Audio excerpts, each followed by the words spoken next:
नमस्कार, जय हिंद दोस्तों। हम लोग समसामयिकी करंट अफेयर्स के अंतर्गत अक्टूबर माह की क्रॉनिकल को पढ़ रहे थे और उसके अंतर्गत आज का जो टॉपिक है वह है अंतर्राष्ट्रीय सेगमेंट।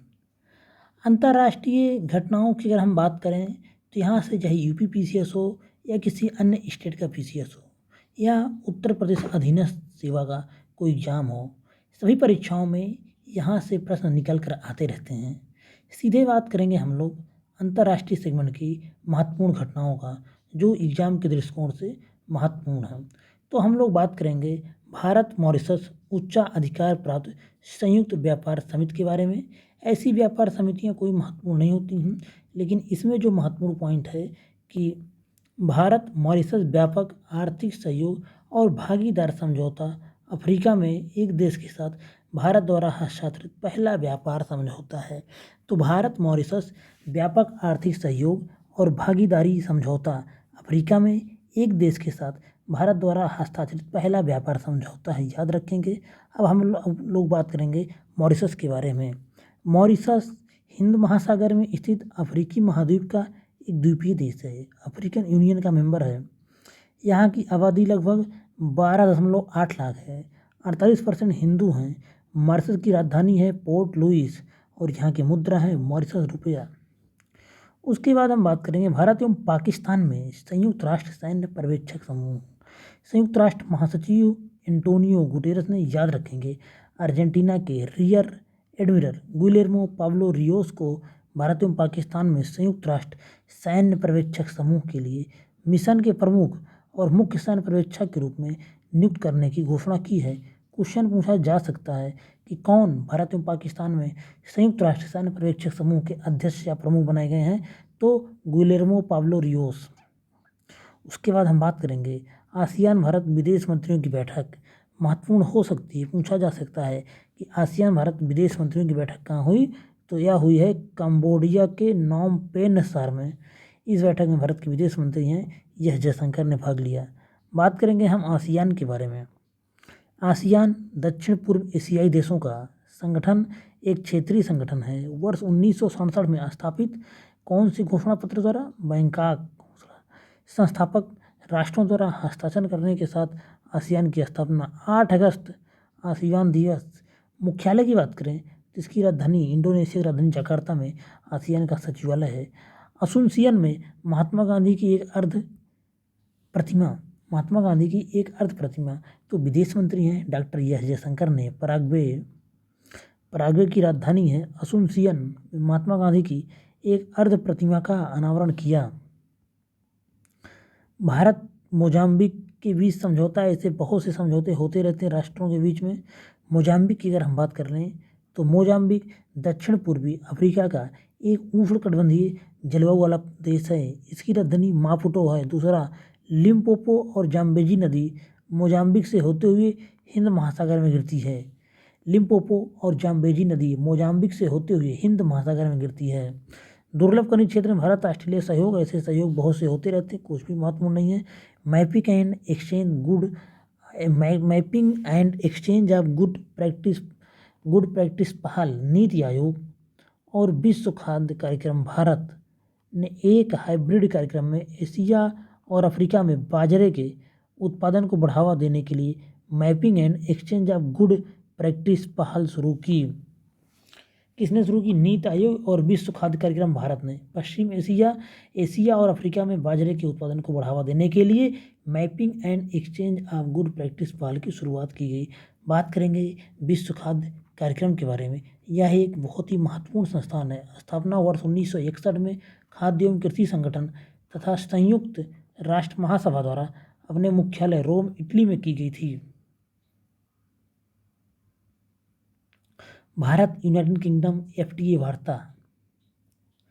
तो ऐसी एफटीए वार्ताएं तो बहुत सारी चल ही रही हैं, लेकिन एफटीए क्या होता है उसके बारे में जान लेते हैं। मुक्त व्यापार समझौता एफटीए का तात्पर्य दो या दो से अधिक देशों के बीच एक ट्रेड ब्लॉक के निर्माण के लिए मुक्त व्यापार समझौते पर हस्ताक्षर किया जाता है। इसके बाद यह एक मुक्त व्यापार क्षेत्र बन जाता है। इस क्षेत्र में आयात और निर्यात पर किसी तरह का कोई प्रतिबंध, आयात कोटा या प्रशुल्क नहीं लगाया जाता। इससे एक तो किसी एक देश का अपने बाजार से एकाधिकार समाप्त हो जाता है। विश्व के अधिकांश देश विश्व व्यापार संगठन WTO के सदस्य हैं, पर इसकी प्रभावशीलता में कमी आने से व्यापार में उन्हीं कारणों से बाधाएं आ रही हैं जिसके निहितार्थ के लिए इसका गठन किया गया था। ऐसे में बहुपक्षीय व्यापार संधि के बजाय द्विपक्षीय संधियों का चलन बढ़ा है। तो इस तरह से FTA क्या होता है? FTA है क्या फुल फॉर्म है मुक्त व्यापार समझौता। इसका तात्पर्य 2 या 2 से अधिक देशों के बीच एक ट्रेड ब्लॉक के निर्माण के लिए मुक्त व्यापार समझौते पर हस्ताक्षर किया जाना है। अब हम बात करेंगे FTA की अवधारणा। सबसे पहले 1776 में एडम स्मिथ की पुस्तक है द वेल्थ ऑफ नेशन में सामने आई थी। भारत और ईरान ने नाविक यात्राओं के बीच किया है समझौता। भारत और ईरान ने नाविक यात्रा पर किया है समझौता। ये भी कोई बहुत महत्वपूर्ण नहीं। मान लीजिए वैसे ही कहीं आ जाए UPSSC के एग्जाम में कि भारत और ईरान ने नाविक यात्रा पर समझौता किया, या भारत और किस देश ने नाविक यात्राओं पर समझौता किया, तो उसका राइट आंसर होगा ईरान। अगर हम मुक्त व्यापार हो गया तो स्टार्टअप संधि था रूस। तो स्टार्ट संधि किससे संबंधित है? रूस प्लस अमेरिका, इसी से संबंधित है। न्यू स्टार्टअप संधि, नई सामाजिक शस्त्र न्यूनीकरण संधि, संयुक्त राज्य अमेरिका और रूस के बीच सामरिक हथियारों में कमी तथा उन्हें सीमित करने संबंधी एक संधि है। किससे संबंधित है? रूस और अमेरिका से। INSTC के माध्यम से रूसी जहाज का भारत आगमन। रूस के अस्त्रखान बंदरगाह से एक जहाज मुंबई के न्हावा सेवा बंदरगाह पर पहुंच गया। इस जहाज द्वारा अनुसरण किया गया मार्ग अंतर्राष्ट्रीय उत्तर दक्षिण परिवहन कॉरिडोर का हिस्सा है।